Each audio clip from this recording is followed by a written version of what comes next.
துணை பொதுச் செயலாளர் சட்டமன்ற உறுப்பினர் தம்பி SS பாலாஜி அவர்களே, ஊடக பிரிவின் முதன்மை செயலாளர் சட்டமன்ற உறுப்பினர் பனையூர் பாபு அவர்களே,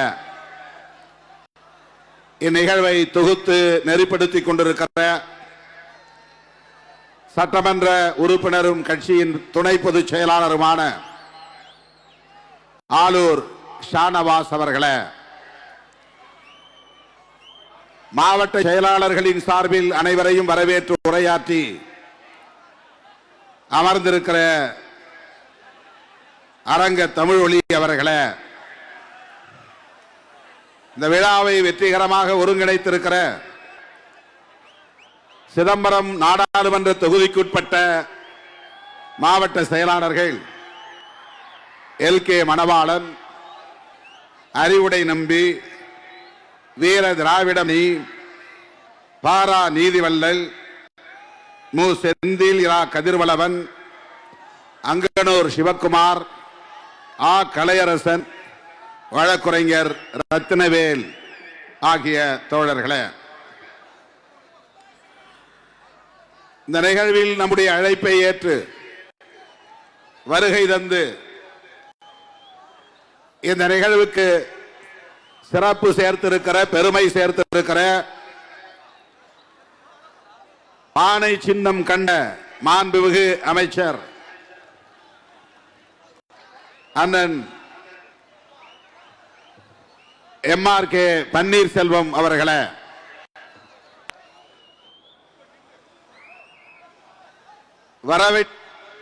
வர இயலாத நிலையிலும் நமக்கு வாழ்த்துக்களை தெரிவித்திருக்கிற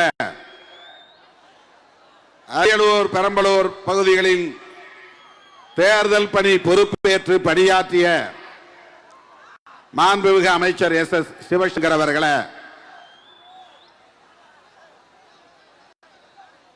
நம்மிடையே சிறப்புரையாற்றி இந்த நிகழ்வுக்கு சிறப்பு சேர்த்திருக்கிற தொழிலாளர் நலத்துறை அமைச்சர் மாண்புமிகு அண்ணன் CV கணேசன் அவர்களே, விடுதலை சிறுத்தைகளின்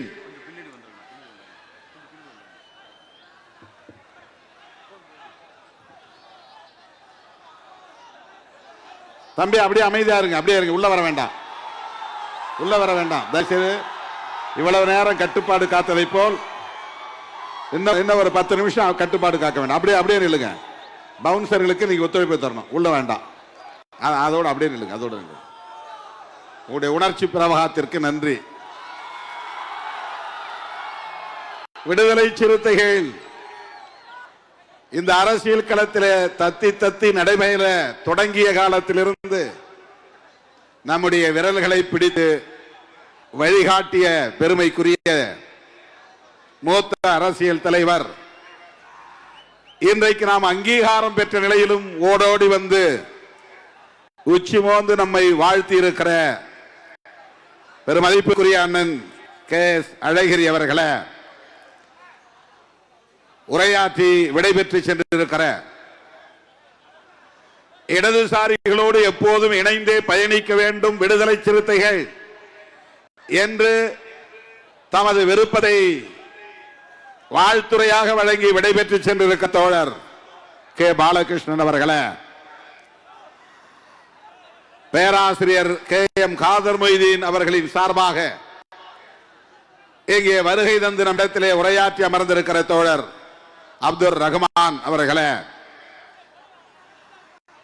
அன்பு இளவெழுத்து வேல்முருகன் அவர்களின் சார்பாக இங்கே வருகை தந்து நம்மிடையே உணர்ச்சி மிகு உரையாற்றி அமர்ந்திருக்கிற அருமை சகோதரர் கனல் உ கண்ணன் அவர்களே, தம்பி ஷானவாஸ் அவர்கள் சொன்னதை போல நம்மோடு தொடர்ந்து பயணிக்கிற, நம்மை போல் ஒரே களத்தில் பணியாற்றுகிற மனிதநேய மக்கள் கட்சியின் தலைவர் பெருமதிப்பிற்குரிய அண்ணன் பேராசிரியர் ஜவாஹிருல்லா அவர்களே, வைகோவின் போர்வாளாய் இன்று களத்திலே நின்று கருத்தியல் அடிப்படையில் இயங்கிக் கொண்டிருக்கிற தோழர், உரையாற்றி விடைபெற்று சென்றிருக்கிற மறுமலர்ச்சி திராவிட முன்னேற்ற கழகத்தின் பொருளாளர் செந்தில் அதிபன் அவர்களே, சிபிஐ கட்சியின் சார்பில் சிறப்புரை வழங்கி அமர்ந்திருக்கிற அக்கட்சியின் மாநில நிர்வாக குழு உறுப்பினர் தோழர் மணிவாசகம் அவர்களே,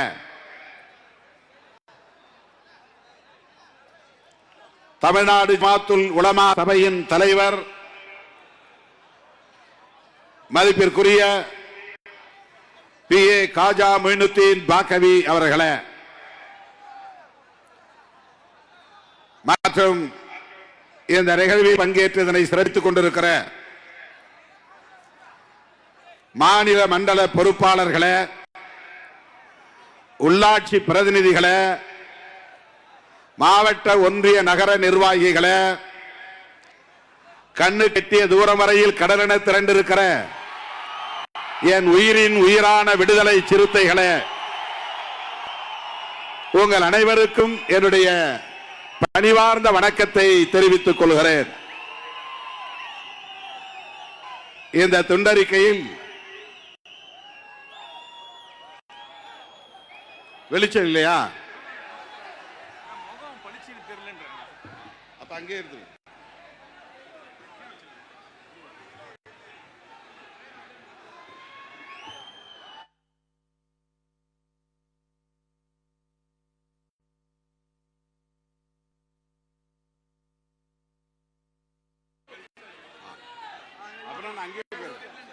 அங்கே போயிரு, அப்படியே அங்கே போயிரு.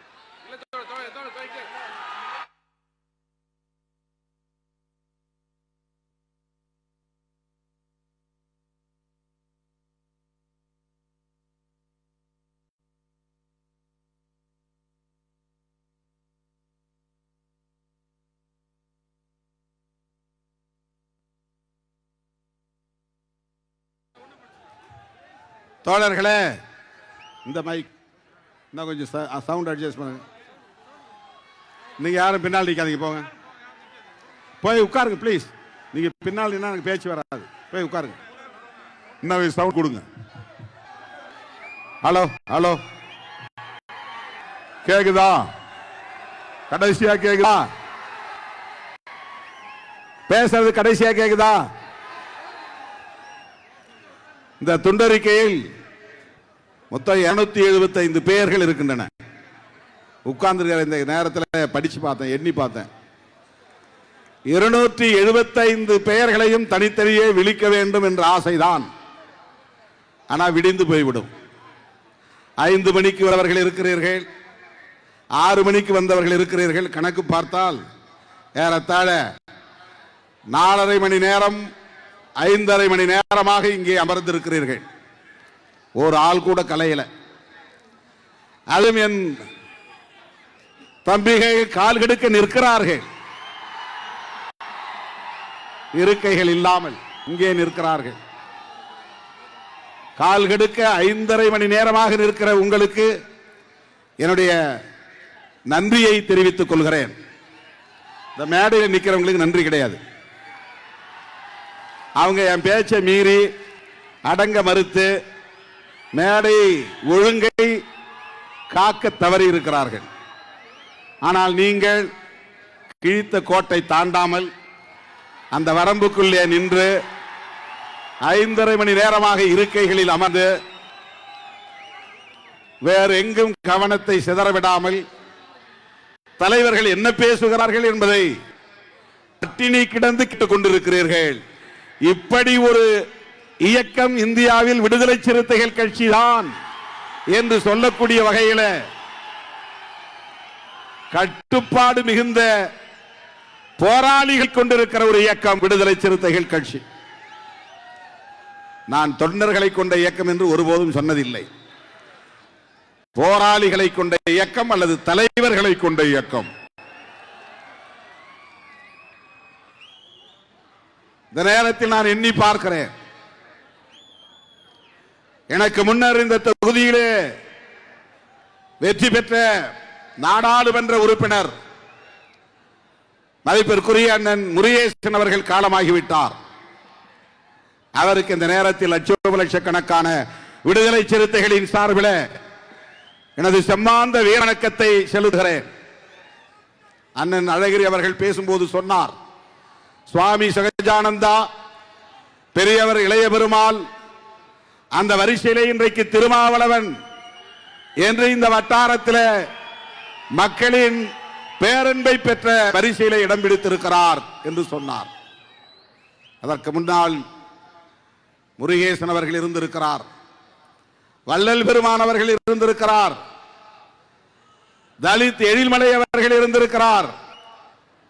அவர்களில் இன்றைக்கு முருகேசன், வள்ளல் பெருமான், தலித் எழில்மலை ஆகியோர் நம்மிடையே இல்லை. இவர்களை எல்லாம் தேர்வு செய்த தொகுதி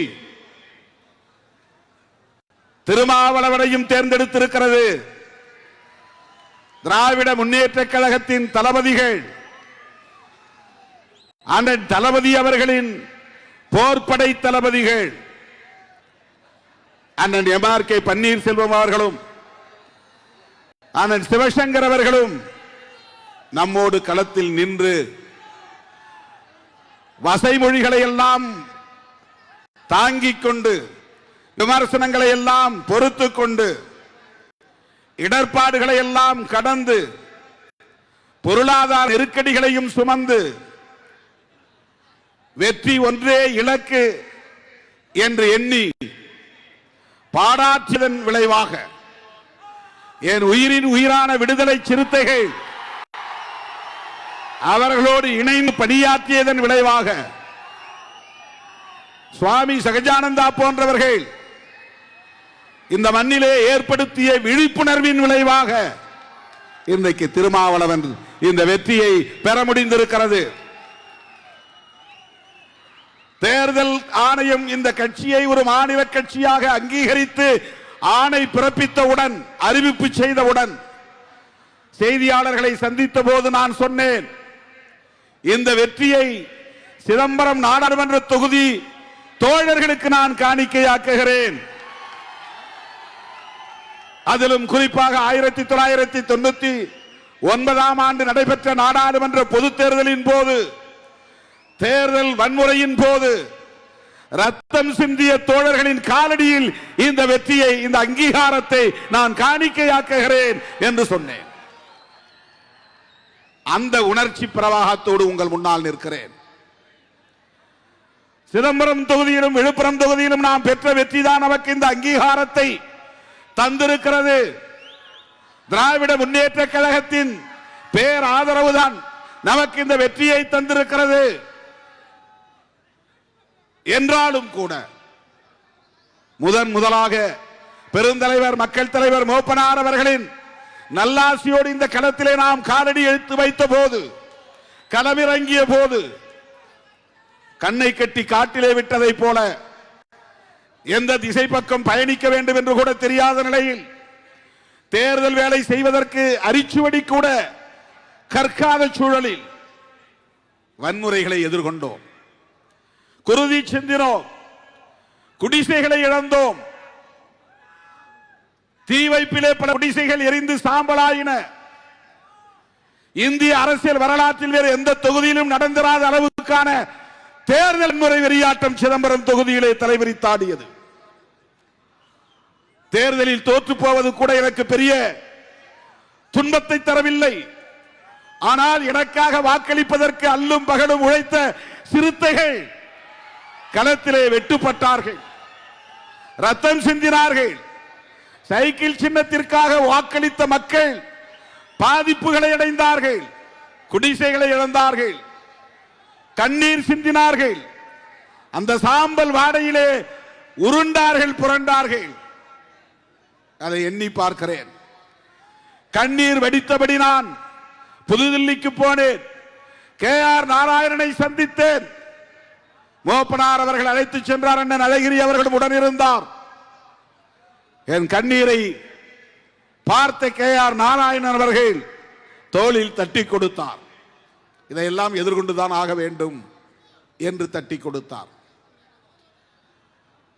ஏன் தேர்தலில் நின்றோம் என்று நான் எண்ணி துன்பத்தில் உழன்றேன். எதற்காக நாம் வேட்பாளராக நின்றோம் என்று கவலைப்பட்டேன், கண்ணீர் வடித்தேன். ஒப்புக்காக அல்ல, வெளிச்சத்திற்காக அல்ல. களத்திலே கண்ட கசப்பான அனுபவங்கள் என்னை உறங்க விடவில்லை. எங்கு திரும்பினாலும் ஒப்பாரி ஓலங்கள், எந்த திசைக்கு திரும்பினாலும் வன்முறை வெறியாட்டங்கள். இந்த ஊரை கொளுத்து விட்டார்கள், இந்த வாக்குச்சாவடியை கைப்பற்றி விட்டார்கள், இந்த இளைஞனை கையை வெட்டி விட்டார்கள், நாட்டு வெடிகுண்டுகளை வீசினார்கள். இன்றைக்கு நான் எண்ணி பார்க்கிற போது என் உடல் சிலிர்க்கிறது. எப்படி அதை கடந்து வந்தோம் என்று நான் எண்ணி பார்க்கிறேன். ரத்தம் சிந்திய மக்களுக்கு நான் என்ன கைமாறு செய்ய போகிறேன் என்று இன்றைக்கும் எனக்கு குற்ற உணர்வு உறுத்தி கொண்டே இருக்கிறது. காயம்பட்டவர்களுக்கு என்ன விடை சொல்ல போகிறேன் என்பது இன்னைக்கும் விடை தெரியாத ஒரு கேள்வியாகவே இருக்கிறது.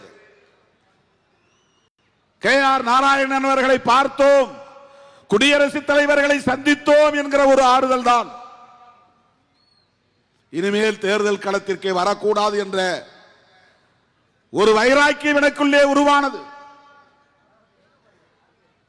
10 ஆண்டு காலம் தேர்தல் பாதையை புறக்கணித்தவன், விடுதலை சிறுத்தைகள் இயக்கத்தை உருவாக்கிய போது நான் தேர்தலை சந்திப்போம் என்று கனவிலும் எண்ணிக்கூட பார்த்தவன் இல்லை. தேர்தல் பாதை வேண்டாம் வேண்டாம் என்று ஊர் ஊராய் கூட்டம் போல் பேசியவன், மதுரை மாவட்டத்தில் தெரு தெருவாக நடந்து போனவன், அலுவலகம் முடிந்த பிறகு மேலூர் வட்டாரத்தில் ஒரு நாளைக்கு ஒரு ஊர் என்று போய் அவர்களை அழைத்து ஒரு இடத்திலே அமர வைத்து நள்ளிரவு 12 மணி வரையில் அவர்களோடு பேசிவிட்டு நந்தே நான் மதுரைக்கு வந்து சேருவேன். அந்த இரவெல்லாம் எனக்கு உறக்கம் இருக்காது. அடுத்த நாள் நான் அலுவலகத்திற்கு செல்வேன். அங்கே போய் எனக்கு உறக்கம் வரும்.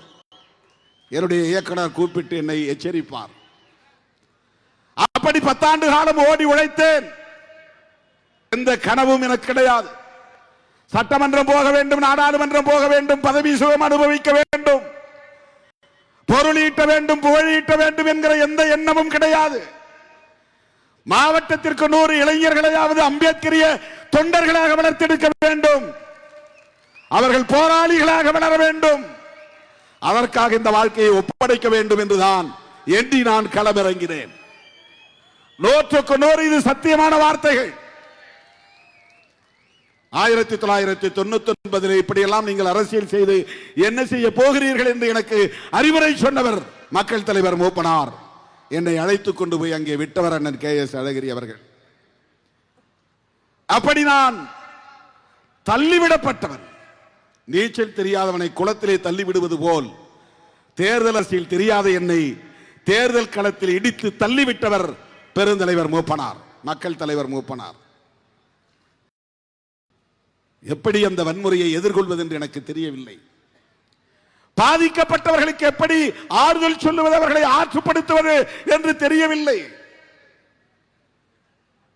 அவ்வளவு வன்முறைகளை தாண்டியும் 2.25 லட்சம் வாக்குகளை மக்கள் வாரி வழங்கினார்கள். மூப்பனார் அணியிலேயே போட்டியிட்ட வேட்பாளர்களில் அத்தனை வேட்பாளர்களும் 1 லட்சத்திற்கும் கீழே வாக்குகளை வாங்கினார்கள். மொத்தம் 40 வேட்பாளர்கள் பாண்டிச்சேரி உட்பட. மதிப்பிற்குரிய ப. சிதம்பரம் அவர்கள் கூட 90,000 வாக்குகள் தான். மூப்பனார் அணியிலேயே 1 லட்சத்தை தாண்டி 2.25 லட்சம் வாக்குகளை பெற்ற ஒரே வேட்பாளர் உங்கள் மடியில் தவழ்ந்த திருமாவளவன் பெற்ற வாக்குகள்.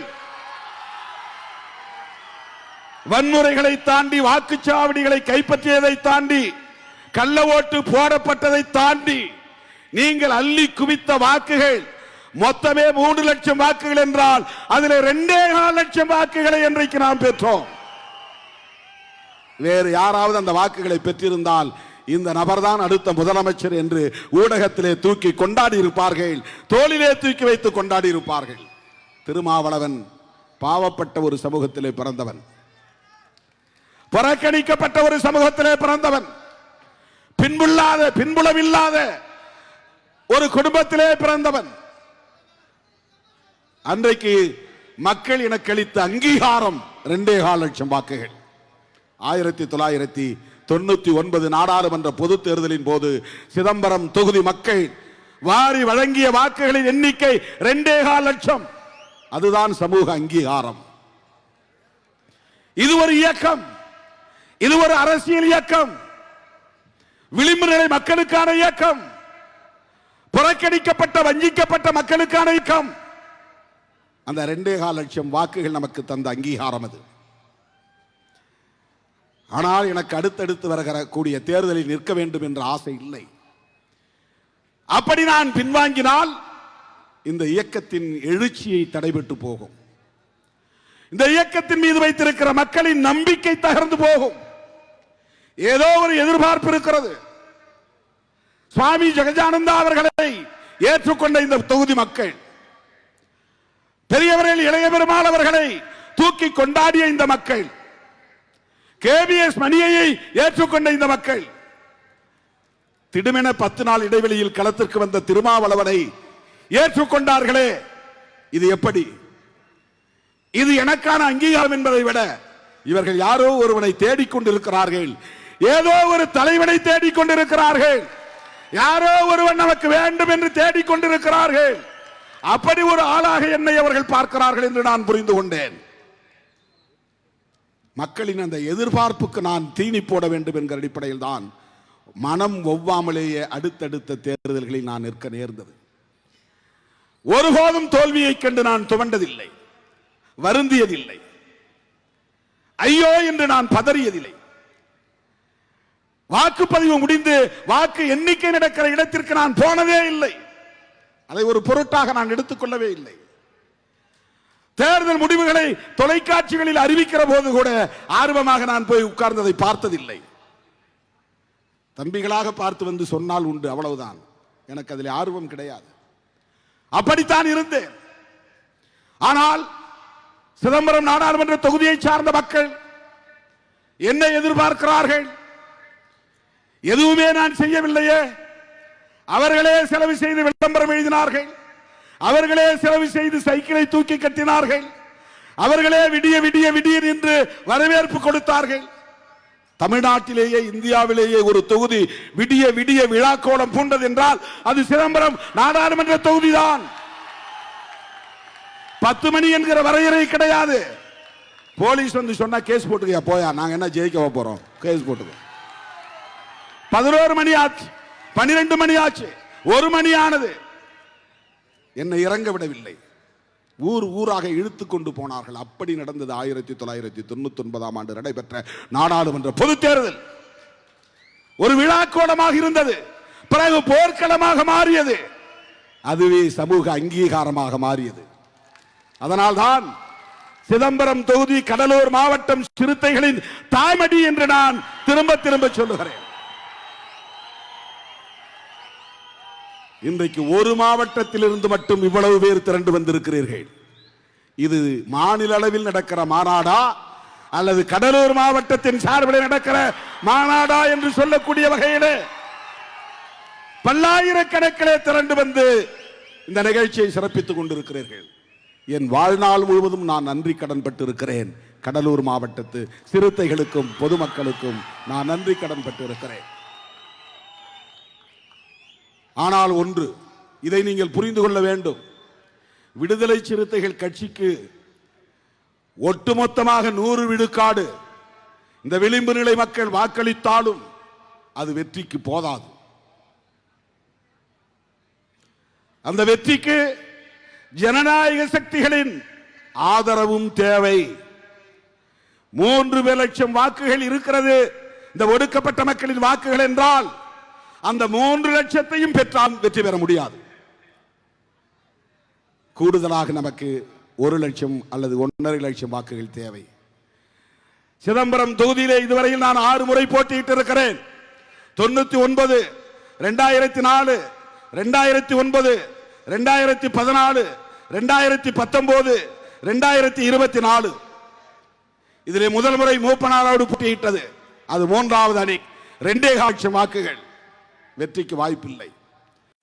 இரண்டாவது முறை எந்த அணியிலும் நாம் போட்டியிட சேரவில்லை, தனித்து போட்டியிட்டோம், அம்பு சின்னம் பெற்று வந்தோம். 2,51,000 வாக்குகளை பெற்றோம். 99 பெற்ற வாக்குகளை விட கூடுதலாக வாக்குகளை பெற்றோம். 25,000 வாக்குகள் கூடுதலாக பெற்றோம். வெற்றி இல்லை. எஞ்சிய 4 முறை, 6 முறையில் 4 முறை திமுக கூட்டணியில் இணைந்து போட்டியிட்டோம். அதில் 3 முறை வெற்றி பெற்றிருக்கிறோம்.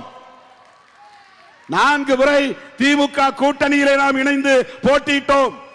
2009, 2014, 2019, 2024.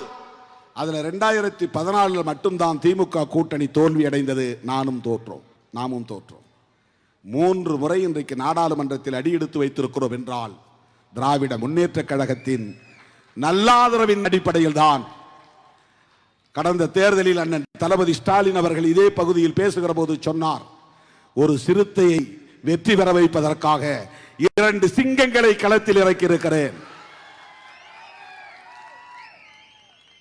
ஆனா அண்ணன் பேரு வேங்கையின் மைந்தன். அது வேங்கைன்னா சிங்கம் கிடையாது. அண்ணனை பொறுத்த வரையிலும் புலிதான். இவர் டைகர். வேங்கைனா வேங்கையின் மைந்தன் தான். வேங்கைக்கு பிறந்த வேங்கை என்று பொருள். வேங்கைனா அது ஒரு வகையான டைகர், அது புலி இனத்தை சார்ந்தது. வேங்கைனா சீட்டான்னு அர்த்தம். சிறுத்தை புலி, சிறுத்தை நம்ம சொல்றோம், ஆக்சுவலா சிறுத்தை என்பது புலி இனம். அதை முழுசா சொல்லணும்னா சிறுத்தை புலின்னு தான் சொல்லணும். அண்ணன் பிரபாகரன் சொன்னார், உங்களுக்கு ஒரு உண்மையை சொல்றேன் அப்படின்னு சொன்னார். என்ன அப்படி? இந்த புலி படைக்குள்ளேயே ஒரு சிறுத்தை படையணி வச்சிருக்கிறேன், அது உங்க நினைவாதான் நான் வச்சிருக்கிறேன் சொன்னார். இது மற்றவங்க மாதிரி உடான்ஸ் கிடையாது, பீலா கிடையாது. இது 100க்கு 100 உண்மையான வார்த்தை. அண்ணன் அவர்கள் என்னை பக்கத்திலே வைத்துக் கொண்டு சொன்னார், புலி படையிலே ஒரு சிறுத்தை அணியை நான் வைத்திருக்கிறேன். அது உங்களை ஞாபகப்படுத்தக்கூடிய வகையில் தான். கிளாஸ் எடுக்கும் போதே உங்களை சொல்லி நான் பல முறை பேசியிருக்கிறேன்னு அவர் என்கிட்ட சொல்லியிருக்கிறார். அந்த சிறுத்தை புலியை சீட்டான்னு சொல்லலாம், பேந்தர்னு சொல்லலாம். வேங்கை புலி, வேங்கைன்னா வேங்கை புலி. அந்த வகையில் பார்த்தா அவர் நம்ம இனத்தோடு தான் வருகிறார். சிறுத்தை புலி, வேங்கை புலி. அண்ணன் ஸ்டாலின் அவர்கள் அரியலூர் அரிமா சிவசங்கர், கடலூர் வேங்கையின் மைந்தன், இந்த 2 பேரையும் திருமாவளவன் என்கிற சிறுத்தை வெற்றி பெறுவதற்காக களத்தில் நிற்கிறார்கள் என்று சொன்னார். யோசிச்சு பாருங்க, 5 லட்சம் வாக்குகள் பெற்றோம் 2019. இப்பவும் 5 லட்சம் ஓட்டு தான் வாங்கியிருக்கிறோம். அப்பவும் 5 லட்சம் ஓட்டு தான். 2019 மொத்தம் 6 தொகுதியில 5 தொகுதிகள் ஒரு தொகுதியோடு போட்டி போடுகிறது. அது என்ன தொகுதி தெரியுமா? காட்டுமன்னார்குடி. அந்த ஒரு தொகுதி தனியா நிக்குது. 5 தொகுதியும் காட்டுமன்னார்குடியோட மோதுது. மற்ற 5 தொகுதியிலும் அதிமுக அதிகமா ஓட்டு வாங்கிட்டே போறான். நீ எவ்வளவு ஒரு நாள் ஓட்டு வாங்க, என்கிட்ட நீ தோத்துதான் ஆகணும் அப்படின்னு நின்னது காட்டுமன்னார்குடி. காட்டுமன்னார்குடியில் மட்டும் நாம் பெற்ற வாக்கு பிற 5 தொகுதிகளிலும் நமக்கு குறைந்த வாக்குகளை ஈடு செய்து 3000 மேலே நின்றோம். அவ்வளவு வாக்குகளை அது ஈடு செய்தது. அந்த காட்டுமன்னார்குடி வேங்கை மைந்தன் முட்டம் இருக்கிற கிராமம், அவரின் சொந்த கிராமம். தோழர்களே,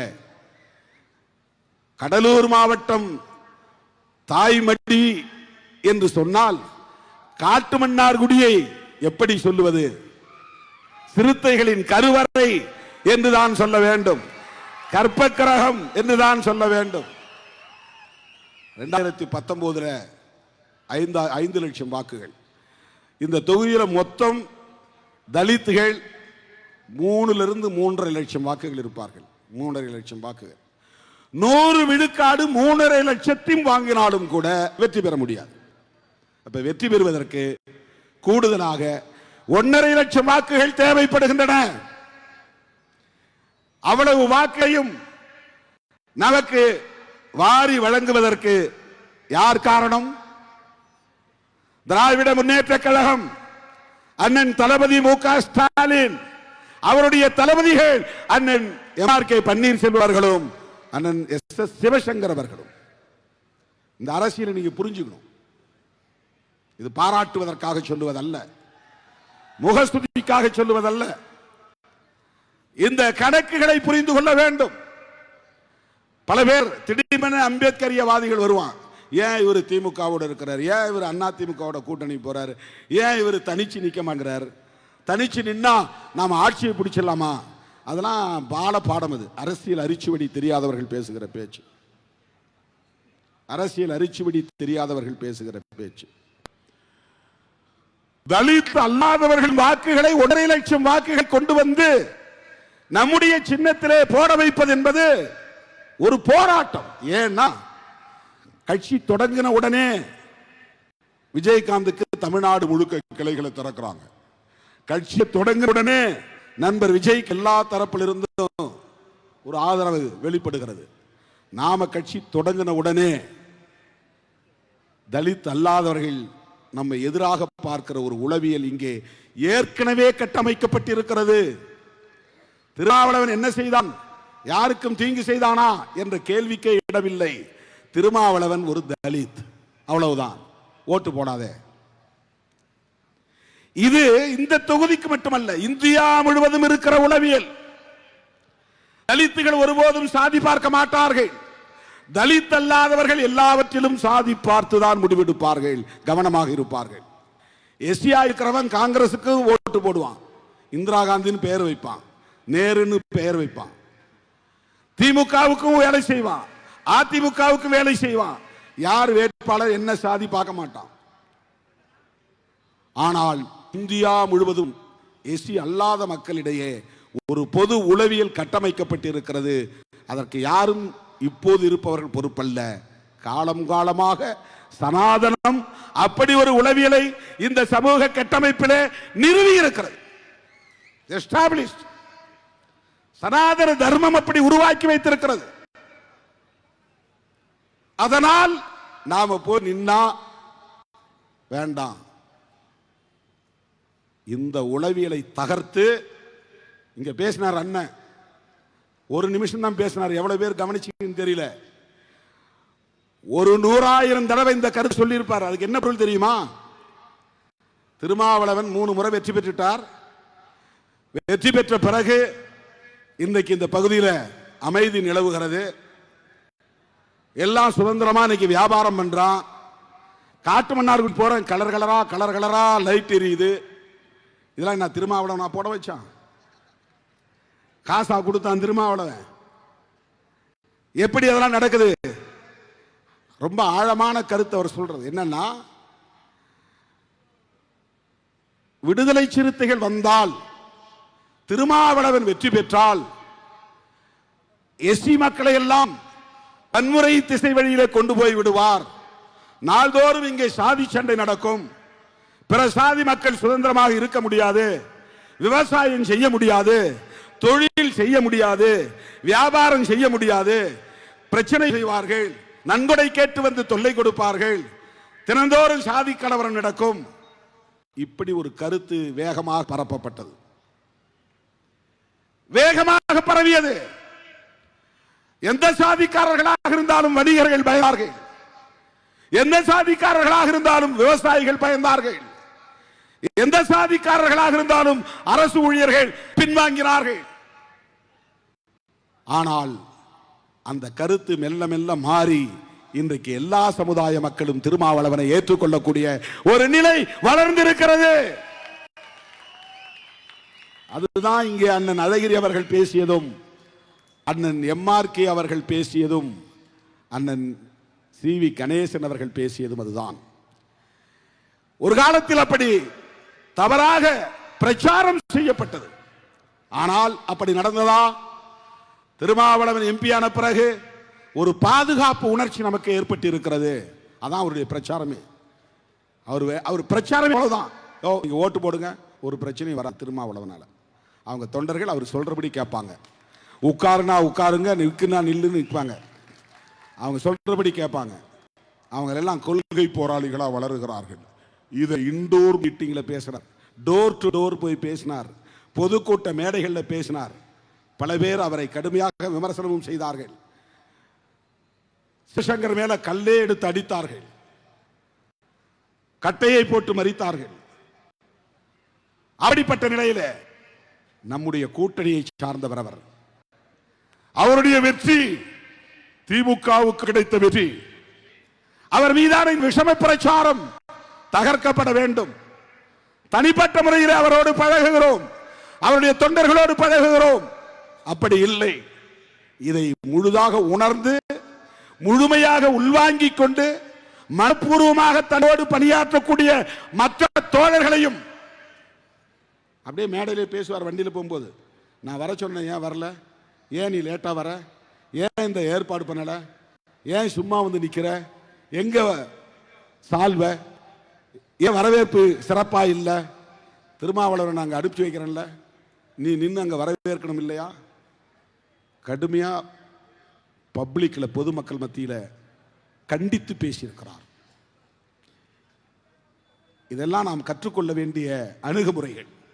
அவரை பாராட்டுவதற்காக நான் சொல்லவில்லை, அதற்காக இந்த மேடையை நான் பயன்படுத்தவில்லை. அதை எதிர்த்து நிற்பது என்பது எவ்வளவு பெரிய போராட்டம். போய் இரவுல திமுக தொண்டர்கள் அண்ணன் பேச்சை கேட்டு சின்னம் வரைஞ்சிட்டு வருவாங்க. காலையில் பார்த்தா அதை அழிச்சு கிடக்கும், அவங்க அழிச்சு போட்டுருவாங்க. ஏன் இவன் சின்னதை கொண்டாந்து இங்க வரைகிற? ஓ திமுக கூட்டணி ஓட்டு வேணா நாங்க போடுறோம், இங்க வந்து வரையாத, சண்டை போடட்டார். இதுக்கு தனியா ஆளப்பட்டு எனக்கு தெரியாது, இவ்வளவு ஓட்டு வந்தாகணும். சிதம்பரமா மாநகரத்தில் ஓட்டு குறையக்கூடாது, கூடுதலா 5000 ஓட்டாவது அதிகம் காட்டணும். வார்டுக்கு வார்டு ஒவ்வொருத்தரையும் தனித்தனியா கூப்பிட்டு கடுமையா பேசி வார்டுல இவ்வளவு ஓட்டு அதிகமா வாங்கி காட்டணும். இதுதான் தேர்தல் பணி. இப்படியெல்லாம் களத்தில் மனப்பூர்வமாக இறங்கி விடுதலை சிறுத்தைகள் வெற்றி பெற வேண்டும், திருமாவளவன் மீண்டும் வெற்றி பெற வேண்டும், நாடாளுமன்றத்திற்கு செல்ல வேண்டும் என்று திராவிட முன்னேற்ற கழகத்தின் தளபதிகளும் இங்கே பணியாற்றியதன் விளைவாகத்தான் தோழர்களே நாம் இந்த வெற்றியை ஈட்ட முடிந்தது. இதை நாம் புரிந்து கொள்ள வேண்டும். நேரத்துக்கு தகுந்த மாதிரி முடிவெடுத்து தப்பு தப்புன்னு ஜம்ப் ஆகிட்டு போகக்கூடாது.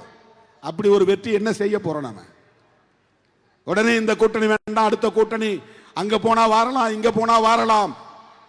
அந்த சராசரி அரசியல்வாதிகள் அல்ல சிறுத்தைகள், சராசரி அரசியல்வாதிகள் அல்ல.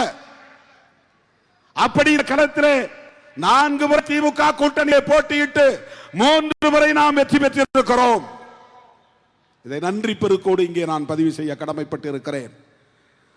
அண்ணன் எம்.ஆர்.கே. பன்னீர்செல்வம் அவர்களுக்கும் அமைச்சர் சிவசங்கர் அவர்களுக்கும் அவரோடு களத்தின்ற திராவிட முன்னேற்ற கழக தொண்டர்களுக்கும் எல்லாவற்றுக்கும் மேலாக தளபதி மு.க. ஸ்டாலின் மாண்புமிகு முதல்வர் அவர்களுக்கும் லட்சோப லட்சக்கணக்கான விடுதலை சிறுத்தைகளின் சார்பில் நன்றி சொல்ல கடமைப்பட்டு இருக்கிறேன். நன்றி உணர்வு மனித மாண்புகளிலேயே சிறந்த உணர்வு, மிகச்சிறந்த உணர்வு. நன்றி மறந்துவிடக் கூடாது.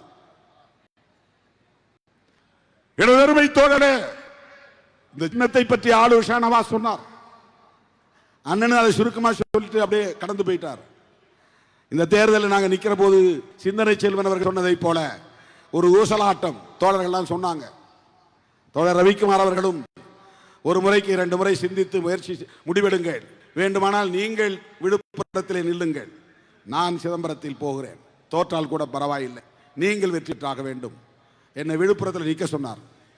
நான் இவங்கள்கிட்ட வந்து சொல்லிட்டேன், நான் அப்படி இதெல்லாம் மாற மாட்டேன், ஜெயிக்கணுங்கிறதுக்காக உங்களை பலிக்கடாவாக்க மாட்டேன், நான் தோற்றாலும் பரவாயில்லை, நீங்கள் வெற்றி பெற வேண்டும். போன தேர்தல் அப்படிதான் அவரை வந்து நான் உதயசூரியன் சின்னத்தில் நீங்க நில்லுங்கன்னு சொன்னேன். நான் தோற்றாலும் பரவாயில்ல, யாராவது ஒருத்தர் நாடாளுமன்றத்துக்கு போகணும். அவர் உதயசூரியன்ல ஜெயிச்சா கூட அவர் சிறுத்தையாக தனித்து இருப்பார். அந்த உணர்வு மிக்கவர். சின்னத்தினால் ஒன்றும் அரசியல் மாறிவிடாது, உணர்வுகள் மாறிவிடாது, சிந்தனைகள் மாறிவிடாது. 2019 பல பேர் அப்படி போய் முடிவெடுத்தார்கள் சொல்லி நம்முடைய தோழர்கள்லாம் வருத்தப்பட்டாங்க. நான் தான் முடிவெடுத்தேன். தோழர் 2 பேர்ல ஒருத்தர் தோற்றாலும் பரவாயில்ல, நான் தோற்றாலும் பரவாயில்ல, நீங்க நில்லுங்க. நீங்க உதயசூரில் நில்லுங்க, நீங்க போங்க பார்லிமெண்ட் சொன்ன. சிந்தனை செல்வனும் கேட்டார், இடம் மாறி நிக்கலாமா? 5 முறை நின்னாச்சு, திரும்பவும் அங்கதான் நிக்கணுமா? வென்றாலும் தோற்றாலும் சிதம்பரத்தில் தான் நிற்பேன் என்று சொன்னேன். இங்க வரும்போதெல்லாம் பத்திரிகையாளர் கேட்பாங்க, சார் இங்க நிப்பீங்களா நிக்க மாட்டீங்களா? ஏன் அந்த கேள்வி? இங்க தான் நிப்ப சொன்னேன். இவர் அண்ணனை பார்க்கும்போது அவர் தான் சொன்னார், ஏன் அதெல்லாம் ஒன்றும் மாற்று கருத்தெல்லாம் வேண்டாம், நாம பார்த்துக்கலாம் வாங்க. இப்ப என்ன சின்னம்? போய் அந்த லிஸ்ட் எடுத்துட்டு போனோம், இண்டிபெண்டன்ஸ் சிம்பிள் எடுத்துட்டு போனோம். நம்ம போய் அவர்கிட்ட காட்டின நாற்காலி சின்னம் எல்லாம் இருக்கா?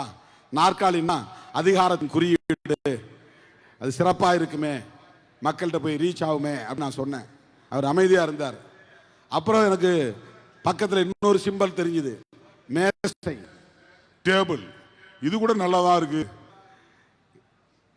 இது வந்து ஸ்டேபிளா நிற்கும். டேபிள்ங்கிறது ஒரு ஸ்டேபிளா நிற்கக்கூடியது. நாற்காலியை கூட இப்படி தள்ளினா சாஞ்சிரும், டேபிள் அவ்வளோ ஈஸியாக சாய்க்க முடியாது. அதனால மேஜை சின்னத்தை எடுத்துக்கலாமா அப்படின்னு நான் சொன்னேன். அவர் அப்படி புரட்டிட்டே வந்தவர், இதாங்க இதான் உங்க சின்னம், இதை எடுத்துங்க அப்படின்னாரு. என்னன்னு பார்த்தா பானை. பானை சின்னம் கண்டவர் அண்ணன் MRK பன்னீர்செல்வம் அவர்கள். நான் தயங்கினேன், என்னன்னா பானை, அதை பானையை உடைச்சிருலாம் சொல்லுவானுங்களே அப்படின்னு சும்மா சொன்னேன். அவர் சொன்னாரு, பானை பிடிச்ச கை பாக்கியசாலின்னு சொல்லுவாங்க கிராமத்தில். இப்ப பாருங்க, அக்னி செட்டியை வரையணும்னாலும் பானையை போட்டு தான் ஆகணும். அக்னி செட்டியை வரையணும்னாலும் அவன் வரைகிறவன் அந்த தம்பி திருமாவளவனை நினைச்சுக்கிட்டு தான் பானையை போட்டு அப்புறம் அதுக்கு சுவாலை போடணும். தேர்தல் ஆணையம் எப்படி ஒரு இன்டர்லாக்கிங் பண்றான் பாருங்க. வன்னியர் சமூகமும் ஆதி திராவிடர் சமூகமும் ஒன்றுதான், ஒற்றுமையாக இருக்க வேண்டும். அக்னி செட்டி வன்னியர் சமூகத்துக்குரியது, பாமகவுக்குரியது அல்ல. அக்னி செட்டி வன்னியர் சமூகத்திற்குரியது, பாமகவுக்குரியது அல்ல, வன்னியர் சமூகத்திற்குரியது. அவங்க அதை கையாளுறாங்க. விடுதலை சிறுத்தைகளின் சின்னம் பானை, அது அக்னி பானை, இது அறிவு பானை. அன்ன பானை, அறிவும் வேணும், அக்னியும் வேணும். உடம்புல எப்பவும் ஒரு சூடு இருக்கணும், சூடு குறைஞ்சிடக்கூடாது. சூடு சரணை கெட்டவன் யாரும் சொல்லக்கூடாது. ஆகவே அக்னியும் வேணும், அறிவும் வேணும். இப்ப நமக்கு தேர்தல் ஆணையமே இந்த சமூகங்களுக்கு இடையில ஒரு நல்லுறவை, நல்லிணக்கத்தை உருவாக்கக்கூடிய வகையில் இவ்வளவு காலம் முதல்ல சைக்கிளில் நின்னோம். அப்புறம் 2001 உதயசூரில் நான் முதல்ல ஜெயிச்சேன். அப்புறம் 2004 அம்பு சின்னம், 2006 மணி சின்னம், 2006 இருந்து நான் உறுதியா உடும்பு பிடியா நின்றுட்டேன். இனிமே தனி சின்னத்தை தான் நிற்கிறது, தோத்தாலும் பரவாயில்லை. 2006 நான் திட்டக்குடி தொகுதியில் நிற்கிறதா இருந்தேன். கூட இருக்கிறவங்க விருப்பத்தை உணர்ந்து நான் என்னுடைய முடிவுகளை மாற்றிக்கிறது பலவை உண்டு. அப்படி நான் மாற்றிருக்கிறேன். அப்போ தோழர் ரவிக்குமாருக்கு நான் முதல்ல சொல்லிட்டேன், உங்களுக்கு காட்டு முன்னார் அப்படின்னு. அதிலிருந்து நான் பின்வாங்க முடியாது. செல்வம் கேட்டார், சரி உங்களுக்கு திருப்பெரும்புதூர் இருக்க, இல்லை எனக்கு வேண்டாம், இங்கே தானே இருப்பேன். அவர்கிட்ட நான் சொல்லலை. அவர் என்ன நினச்சி கேட்டார்னா, எனக்கு நீங்கள் மங்களூரை கொடுத்துட்டீங்கன்னா நீங்கள் காட்டுமன்னார்குடியில் போய் நில்லுங்கன்னாரு. நான் அதை ரவிக்குமாருக்கு சொல்லிட்டேன்னா அவர்கிட்ட நான் சொல்லலை. கடைசி நேரத்தில் நான் நிற்கிறதே வாபஸ் வாங்கிட்டு நீங்கள் போய் நில்லுங்க, நான் கேள்னா பரவாயில்ல, ரவிக்குமார் காட்டுமன்னார்குடியில் நிற்கட்டும், நீங்கள் நில்லுங்க. கடைசி நிமிடத்தில் நான் அந்த முடிவு எடுத்த யாருக்குமே தெரியாது. அப்போ நம்ம தருமபுரி கோவிந்தெல்லாம் எழுதார், அரூரில் நீங்கள் நில்லுங்க, என்னங்க நீங்களே நிற்கலைன்னா நான் இப்படி. அவர் நான் நிற்கல, கட்சியை உருவாக்குனது நீங்க, கஷ்டப்படுறது நீங்க, நீங்க நில்லுங்கன்னாரு. இல்லை இல்லை நீங்கள் போங்க, உங்கள் பேரை அறிவிச்சு நீங்கள் போங்க.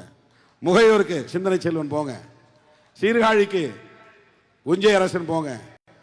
அதுக்கு பிறகு அங்கேயும் இங்கேயும் கையேந்தி காசு வாங்கி அவங்களுக்கு கொண்டு போய் கொடுத்து ஊர் ஊராக பிரச்சாரம் பண்ணதில் அப்போ ரெட்டலையிலே நிற்கலாங்கிற கருத்து வந்தது. தோழர்கிட்ட அந்த எண்ணம் இருந்தது. MN நடராஜன் என்ற வலியுறுத்தினார். ஜெயலலிதா அம்மாவும் சொன்னாங்க, ஏன் ரெட்டலையில் நிற்கக்கூடாதான்னாங்க. உங்கள்கிட்ட தெளிவாக சொன்னேன், நாங்க ஜெயிச்சாலும் தோத்தாலும் தனி சின்னத்திலே நிக்கிறோம். தனி சின்னத்தில் நின்று நாங்க ஜெயிச்சா அங்கீகாரம் பெற வாய்ப்பு இருக்கிறது. அப்போது தொடங்கிய போராட்டம். எங்க கட்சியும் அங்கீகாரம் பெற வேண்டும். ஜெயலலிதா அம்மா சொல்லும்போது சொன்ன, உங்களால பாமகவுக்கு அங்கீகாரம் கிடைத்தது, உங்களால மதிமுகவுக்கு அங்கீகாரம் கிடைத்தது, உங்களால விடுதலை சிறுத்தைகள் கட்சிக்கும் அங்கீகாரம் கிடைக்கட்டும். அதனால எங்களுக்கு கூடுதலா சீட்டு கொடுங்க. ஒரு 7 தொகுதியில் நாங்க ஜெயிச்சோம்னா எங்களுக்கு அங்கீகாரம் கிடைச்சிரும். அப்படி கேட்ட, அங்கீகாரம் வேண்டும், அதற்கு கூடுதல் இடம் வேண்டும், தனி சின்னத்தில் நிற்கிற சுதந்திரம் வேண்டும். அப்படி போராடி 10 தொகுதியை பெற்று தனி சின்னத்திலே நின்று கடலூர் மாவட்டத்தில் மட்டும் 2 தொகுதிகளில் வெற்றி பெற்றோம். மறுபடியும் கடலூர் வரலாறு, சாதனை வரலாறு. சிறுத்தைகளின் வரலாற்றில் கடலூர் மாவட்டத்திற்கு பொன்னெழுத்துக்களால் பொறிக்கப்படக்கூடிய சிறப்பிடம் உண்டு. மங்களூர் திட்டக்குடி ஜெயிச்சது, காட்டுமன்னார்குடி ஜெயிச்சது, மணி சின்னம். அப்புறம் 2009 டிஎம்கேவோட வந்துட்டோம். அப்போ கலைஞர் உதயசூரியில் நிற்க சொன்னார். நான் சொன்ன, ஐயா நாங்க தனி சின்னத்திலே நிற்கிறோம், சிரமமா இருக்குமே. பரவாயில்லைங்க ஐயா. அதுக்கப்புறம் அவர் ஒன்றும் சொல்லலை. உச்ச நீதிமன்றம் போய் வழக்கு தொடுத்து 10-15 நாள் இடைவெளியில் இருக்கும் போது ஸ்டார் சின்னம் வாங்கிட்டு வந்தோம். அதுதான் இங்க இருக்குது முன்னால ஸ்டார் சின்னம். அப்போது இனக்கொலை கொடூரமாக அங்கே முள்ளிவாய்க்காலில் நடந்து கொண்டிருந்த சூழல். பிரச்சாரம் செய்யவே மனசு இல்லை. 2 தொகுதியும் வேண்டான்னு போய் கலைஞர் நான் சரண்டர் பண்ணிட்டேன். அவர் எனக்கு அறிவுரை சொன்னார். பிரபாகரன் விவரம் தெரியாமலா களத்தில் நிற்கிறார், எப்படி இந்த போராட்டம் போய் முடியும் என்று அவருக்கு தெரியும். அந்த களத்தில் பின்வாங்காமல் போராடுகிற அந்த வீரத்தை பாருங்கள்.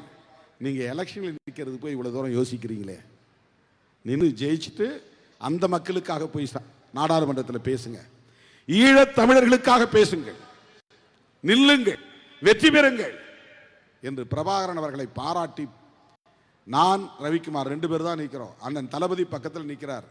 அந்த கட்டில்ல உட்கார்ந்துக்கிட்டு 10 நிமிஷம் பேசினார். அண்ணன் பிரபாகரன் அவர்களின் வீர தீரத்தை பாராட்டி பேசினார்.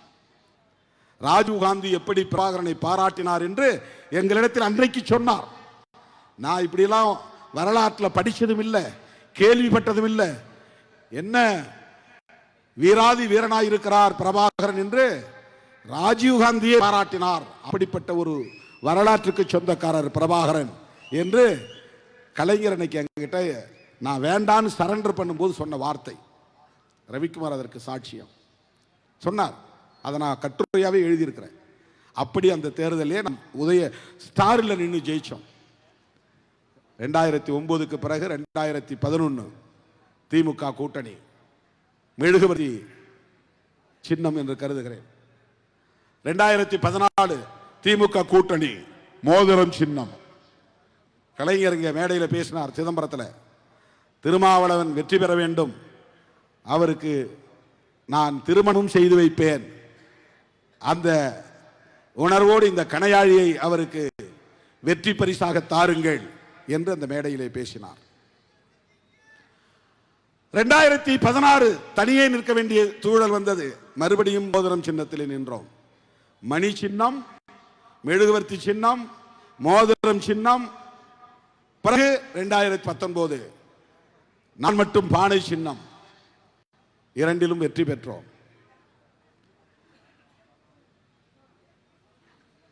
2024 2021 சட்டமன்ற தேர்தல் 6 இடங்கள், 6லும் பானை சின்னத்தில் போட்டியிட்டோம். 4 தொகுதிகளில் வெற்றி பெற்றோம். 2 தொகுதிகள் பொது தொகுதிகள். திருப்போரூர் பொது தொகுதி, நாகப்பட்டினம் பொது தொகுதி. தலித் அல்லாத மக்களும் சேர்ந்து வாக்களித்து விடுதலை சிறுத்தைகளுக்கு இந்த மகத்தான வெற்றியை தந்தார்கள். 4 தொகுதிகளில் பானை வென்றது. 2024 2 நாடாளுமன்ற தொகுதிகளில் பானை சின்னங்களில் போட்டியிட்டோம். 2ம் வெற்றி பெற்றது. 2 எம்பி வெற்றி பெற்றால் அங்கீகாரம், 7 எம்எல்ஏ வெற்றி பெற்றால் அங்கீகாரம். அதான் தேர்தல் ஆணையத்தின் கிரைட்டீரியா. தோழர்களே, இன்றைக்கு ஒரு மாநில கட்சியாக நம்மை தேர்தல் ஆணையம் அங்கீகரித்திருக்கிறது. இந்த அங்கீகாரத்திற்கு இவ்வளவு நீண்ட நெடிய போராட்டம், அந்த போராட்டத்தில் நமக்கு துணை நின்றவர்கள் மேடையில் அமர்ந்திருக்கிறார்கள். திராவிட முன்னேற்ற கழகத்தின் தலைவர்கள், காங்கிரஸ் பேர் இயக்கத்தின் தலைவர்கள், இடதுசாரிகளின் தலைவர்கள், இஸ்லாமிய கட்சிகளின் தலைவர்கள், வேல்முருகன் அவர்களின் தலையிலான கட்சி, இவ்வளவு பேரும் இணைந்து நமக்கு நல்லாதரவு வழங்கியதன் அடிப்படையில் தான் நாம் இன்றைக்கு ஒரு மாநில கட்சியாக அங்கீகாரம் பெற்றிருக்கிறோம். இது சாதாரணமான வெற்றி அல்ல, ஒரு மகத்தான வெற்றி. இதை தக்க வைத்துக் கொள்ள வேண்டுமா வேண்டாமா? உங்களை பார்த்து கேட்கிறேன், இந்த வெற்றியை தக்க வைத்துக் கொள்ள வேண்டுமா வேண்டாமா? இந்த சின்னத்தை தக்க வைத்துக் கொள்ள வேண்டாமா? ஒவ்வொரு எலெக்ஷன்லயும் ஓட்டு பர்சன்டேஜ் காட்டணும், அப்பதான் அந்த சின்னத்தை தொடர்ந்து கொடுப்பாங்க. அந்த வெற்றி இல்லைன்னா சின்னம் பறி போயிடும். சின்னம் பறி போயிடும். முன்னெல்லாம் ஒரு தடவை கொடுத்துட்டா ஒன்ஸ் அலாட்டட் அவ்வளவுதான். இப்போ ஒவ்வொரு முறையும் அந்த மாநிலத்தில் உள்ள வாக்காளர்களின் மொத்த தொகைக்கு ஏற்ப, வாக்கு பதிவாகக்கூடிய வாக்காளர்களின் எண்ணிக்கைக்கு ஏற்ப இத்தனை சதவீதம் வாக்குகள் பெற வேண்டும் என்ற ஒரு வரையறை இருக்கிறது. அல்லது இத்தனை இடங்களில் வெற்றி பெற வேண்டும் ஒரு வரையறை இருக்கிறது. அல்லது இத்தனை நாடாளுமன்ற தொகுதிகளில் வெற்றி பெற வேண்டும் ஒரு வரையறை இருக்கிறது. அதில் தொடர்ந்து நாம் அந்த வரையறைகளை நிறைவு செய்யவில்லை என்றால் ரெகக்னிஷன் போயிடும், மாநில கட்சி என்கிற அங்கீகாரம் போயிடும். மாநில கட்சி என்கிற அங்கீகாரத்தை பெறுவது என்பது எல்லா தரப்பு மக்களும் விடுதலை சிறுத்தைகள் கட்சியை ஒரு அரசியல் கட்சியாக ஏற்றுக்கொள்வது என்று பொருள். ஒரு சாதி சங்கமாக பார்க்கவில்லை, குறிப்பிட்ட சமூகத்தினருக்கு எதிரான இயக்கம் என்று பார்க்கவில்லை. எல்லா சமூகத்தை சார்ந்த ஜனநாயக சக்திகள் நம்மை ஏற்றுக்கொண்டார்கள் என்று பொருள். அருமை தோழர்களே, ஒன்றை சொல்லி நான் நிறைவு செய்ய விரும்புகிறேன். அப்படிப்பட்ட ஒரு அங்கீகாரத்தை நாம் யாரோடு களத்தில் நின்று கைகோர்த்து வென்றெடுத்தோமோ அவர்களோடு தொடர்ந்து பயணிக்க வேண்டியதும் ஒரு வரலாற்று கடமை. கொள்கை அடிப்படையில் முடிவுகளை எடுத்து நம்முடைய நம்பகத்தன்மையை தக்க வைத்துக் கொள்ள வேண்டும். ஆங்கிலத்தில் கிரெடிபிலிட்டி என்று சொல்வார்கள். அந்த ஜமாத்துல் உலமா சபையின் தலைவர் சொன்னார், நான் ஒரு வார்த்தையில் திருமாவளவனை பற்றி சொல்றேன், திருமாவளவன் நல்லவர் என்று சொன்னார். அதை சொல்லிட்டு சொன்னார், எல்லா சமூகத்தினரின் நம்பகத்தன்மையை பெற்றிருக்கிறார். அதே போல அண்ணன்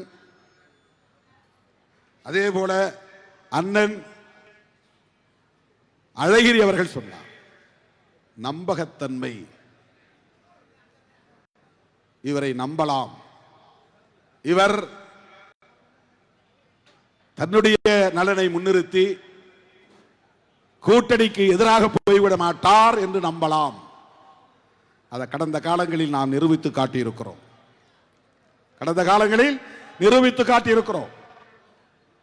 அந்த நம்பகத்தன்மையை தக்க வைத்துக் கொள்வது. அதனால்தான் நான் திரும்ப திரும்ப சொல்ல வேண்டி இருக்கிறது. ஏன் இவர் திரும்ப திரும்ப சொல்றாருங்கிறாங்க. ஏன் சொல்லுகிறோம்னா, நம்ம மேல ஒரு சந்தேகத்தை ஒரு கும்பல் திரும்ப திரும்ப உருவாக்கி கொண்டே இருக்கிறது. அந்த சந்தேகத்தை உடைக்க வேண்டி இருக்கிறது. கிறிஸ்தவர்களுக்காகவும் இஸ்லாமியர்களுக்காகவும் குரல் கொடுக்கக்கூடிய இயக்கம் இந்த இயக்கம். கிறிஸ்தவர்களுடைய நம்பகத்தன்மையை நாம் பெற்றிருக்கிறோம், இஸ்லாமியர்களுடைய நம்பகத்தன்மையை நாம் பெற்றிருக்கிறோம். இந்த தொகுதியில் நமக்கு இந்த வாக்குகளை எல்லாம் வாரி வழங்கியதில் திமுக கூட்டணிக்கு காங்கிரஸ் பேரியக்கமே இன்றைக்கு 105 இடங்களில் அகில இந்திய அளவில் வெற்றி பெற்றிருக்கிறது என்றால் இஸ்லாமியர்களும் கிறிஸ்தவர்களும் தலித்துகளும் பழங்குடி மக்களும் தான் இந்த அணியை வெகுவாக ஆதரிக்கிறார்கள். இதுதான் இன்னைக்கு இருக்கிற democratic alliance. Schedule cost, schedule tribes, Muslims, Christians,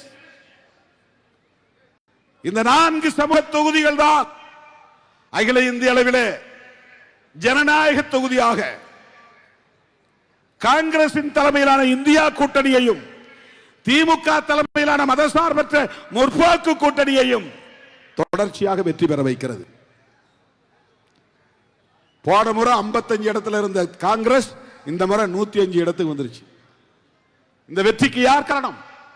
முஸ்லிம் சமூகம், கிறிஸ்தவ சமூகம். அவர்கள் ஓட்டு போட வேண்டும் என்பதற்காக நாம் பேசவில்லை.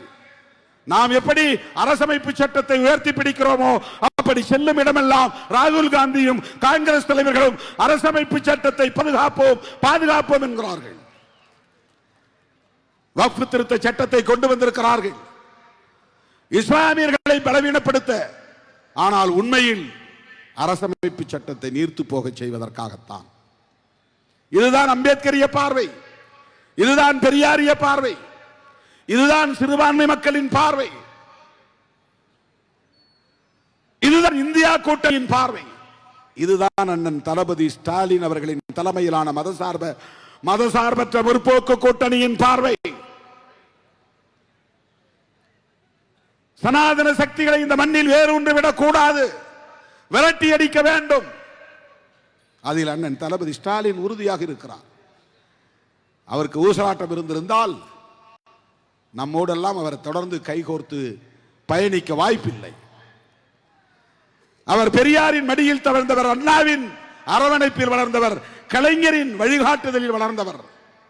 அதனால்தான் அவரோடு நாம் கைகோர்த்து நிற்கிறோம். விடுதலை சிறுத்தைகள் அவர் மீது கொண்டிருக்கிற அந்த நம்பகத்தன்மைதான் திமுகவுக்கும் இந்த சமூகத்தில் ஒரு நம்பகத்தன்மை இருக்கிறது. எனதருமை தோழர்களே, 2026 திராவிட முன்னேற்ற கழகத்தின் தலைவர் அண்ணன் தளபதி அவர்கள் முதலமைச்சராக வேண்டும் என்பதை விட நான் மாற்றி சொல்ல விரும்புகிறேன். அவர் முதலமைச்சராக வேண்டும், அதை விட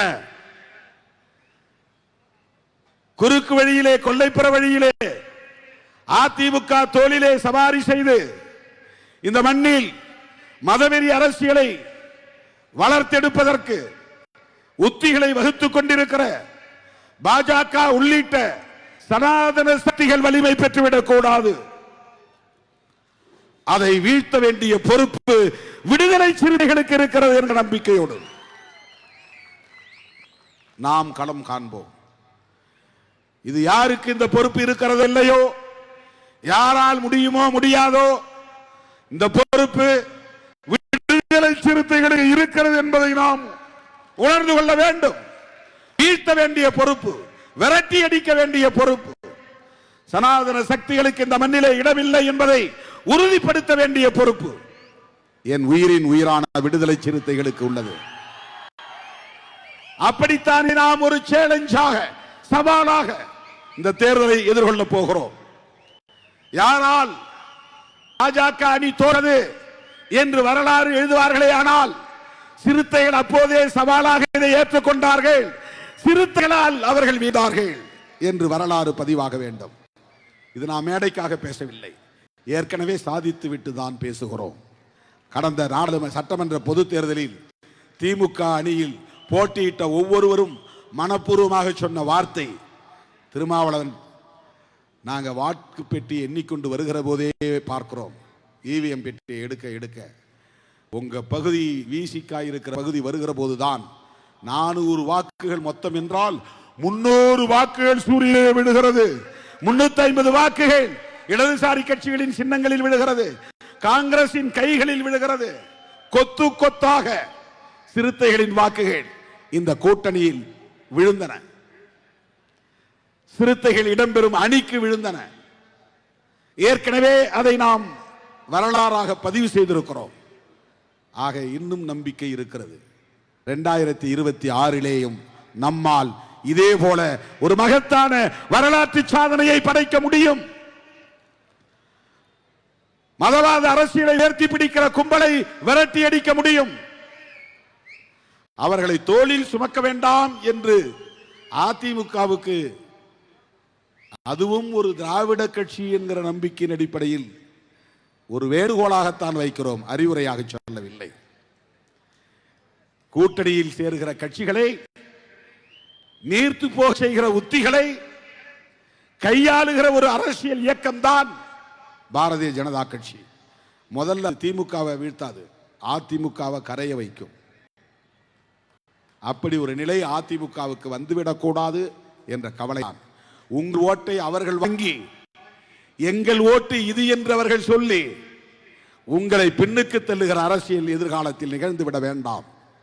பிராமண சமூகத்தில் பிறந்திருந்தாலும் ஜெயலலிதா அம்மையார் சொன்னார், மோடியால் ஏடியா மோதி பார்க்கலாமா என்று கேள்வி எழுப்பியவர். அவர்களை இந்த மண்ணில் வரவிடாமல் தடுப்பதிலே கலைஞரின் பங்கு எவ்வளவு முக்கியத்துவமாகிறதோ அப்ப ஜெயலலிதாவின் பங்கும் குறிப்பிடத்தக்கதாக இருந்தது. அதை யாரும் மறுத்துவிட முடியாது. ஜெயலலிதா அம்மையாரின் உண்மையான வழித்தோழர்களாக இருந்தால் அண்ணன் எடப்பாடி பழனிசாமி அவர்கள் பாரதிய ஜனதாவுக்கு இங்கே ஒரு வாக்கு வங்கியை உருவாக்குவதற்கு இடம் கொடுக்காமா என்பதனுடைய கேள்வி. திமுகவை வீழ்த்துகிறோம் என்கிற பெயரால் சனாதன சக்திகளை வலுப்படுத்தி விட வேண்டாம், வளர்த்து விட வேண்டாம். ஒன்றை நீங்கள் புரிந்து கொள்ள வேண்டும், எத்தனை நடிகர்கள் கட்சியை தொடங்கினாலும் தமிழ்நாட்டு மக்கள் விவரமானவர்கள், புத்திசாலிகள், அரசியல் விமர்சனங்களை செய்யக்கூடிய அளவுக்கு ஞானம் பெற்றவர்கள். அவ்வளவு எளிதாக மாய வலையில் சிக்க மாட்டார்கள். தமிழ்நாட்டு மக்கள் 2026 திமுக தலைமையிலான மதசார்பற்ற முற்போக்கு கூட்டணிக்குத்தான் வெற்றியை வழங்குவார்கள். இதை சாதித்து காட்டுகிற பொறுப்பு விடுதலை சிறுத்தைகளுக்கு உண்டு. இதை செய்து காட்டுவோம். அதற்கு முன்னதாக தேர்தலை கடந்து ஒரு அறைகூவல் விடுத்திருக்கிறேன், ஒரு அறிவிப்பு செய்திருக்கிறேன். வழக்கம் போல கடலூர் மாவட்டம் வந்து குவிய வேண்டும். திருச்சிராப்பள்ளியிலே நடைபெறவிருக்கிற மே 31 நடைபெறவிருக்கிற மதசார்பின்மை காப்போம் மாபெரும் மக்கள் எழுச்சி பேரணி, முன்பு தேசம் காப்போம் பேரணி, இப்போது மதசார்பின்மை காப்போம் பேரணி. இது புரட்சியாளர் அம்பேத்கரின் கனவு கொள்கை. அவர் எழுதிய அரசமைப்பு சட்டத்தின் உயிர் மூச்சு கோட்பாடு. அந்த மதசார்பின்மைக்கு ஆபத்து. வக்ஃப் திருத்த சட்டம், குடியுரிமை திருத்த சட்டம், ஜம்மு காஷ்மீர் உடைப்பு, 370 அரசமைப்பு சட்ட உறுப்பு எண் நீக்கம், முத்தலாக் சட்டம், எல்லாம் அரசமைப்பு சட்டத்திற்கு எதிரான தாக்குதல். செக்குலரிசம் என்கிற மதசார்பின்மைக்கு எதிரான தாக்குதல். எனவே சேவ் செக்குலரிசம், இதுதான் நம்முடைய முழக்கம், இதுதான் நம்முடைய ஹேஷ்டாக். இந்த எஞ்சிய நாட்கள் 20 நாட்கள் பம்பரமாக நீங்கள் சுற்றி சுற்றி பணியாற்ற வேண்டும். ஒன்றியமாக செயற்குழு கூட்டங்களை நடத்த வேண்டும்.